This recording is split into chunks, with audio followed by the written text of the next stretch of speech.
ឱកាសបន់ជោឆ្នាំប្រពៃណីជាតិខាងមុខនេះរាល់អតិថិជនដែលបានជាទំនិញពីខាង Lee Supply នឹងមានការថែមជូនកាដូជាច្រើនសន្ធឹកសន្ធាប់កាន់តែពិសេសនោះនឹងមានការថែមជូនសន្លឹកឆ្នោតដើម្បីចាប់រង្វាន់នៅចុងខែនេះ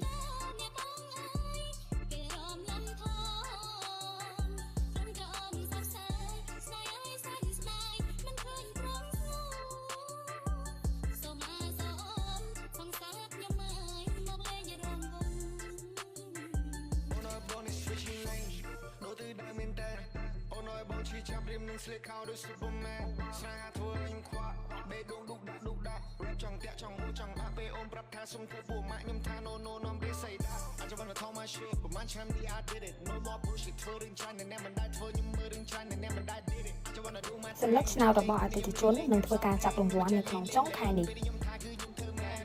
ការចោលឲ្យដល់ប្រយោជន៍មិនឲ្យឈ្មោះខ្ញុំមកសោតព្រោះសមខ្ញុំមិនក៏មកវាដូចខ្មោចពួកខ្ញុំរង